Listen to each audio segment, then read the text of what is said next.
জ্বালানি সংকট এখন শুধু জনভোগান্তিতেই সীমাবদ্ধ নয়। এই সংকট প্রভাব ফেলছে অর্থনীতি, বিনিয়োগ ও শিল্প উৎপাদনের উপরও।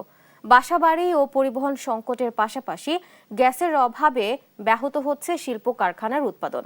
বিশেষজ্ঞরা বলছেন, সংকটের টেকসই সমাধানে দেশীয় গ্যাস কূপ খনন জোরদার করতে হবে, পাশাপাশি বাড়াতে হবে বিকল্প জ্বালানির ব্যবহার।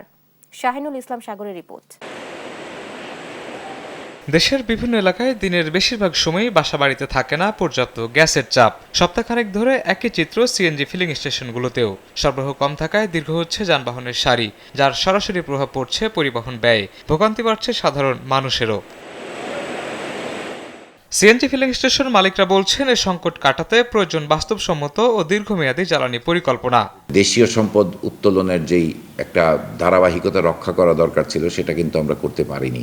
আমাদের যেই কাঙ্ক্ষিত এবং আমাদের সাথে যে চুক্তিবদ্ধ প্রেসার বলেন যেটাকে, আমরা সেই প্রেসারে গ্যাস চাই। সবচেয়ে বেশি চাপ পড়ছে শিল্প খাতে। গ্যাসের অভাবে অনেক কারখানা পূর্ণ সক্ষমতায় উৎপাদন চালাতে পারছে না। ব্যবসায়ীরা বলছে, নিরবচ্ছিন্ন জ্বালানি সরবরাহ ছাড়া শিল্পায়ন, কর্মসংস্থান ও নতুন বিনিয়োগ টেকসই হবে না।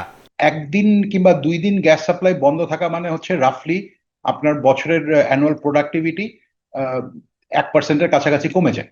এবং এটার সাথে সাথে যেটা হয় সেটা হচ্ছে যে আপনার ইয়েতে কি বলে, এটা ছাড়াও যে লং টার্ম অনেকগুলো ড্যামেজ হয়, যে আপনার যেগুলো কাস্টমার যেখানে প্রয়োজন আছে সেখানে সময় মতো ডেলিভারি দেওয়া যায় না।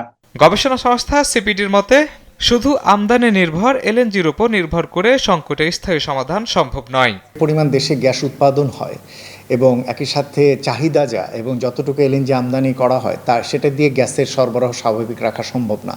কিন্তু তার মানে এই না যে সেটা এলএনজি আমদানি করে সেই চাহিদাটা মেটাতে হবে, এটা কখনোই সম্ভব না।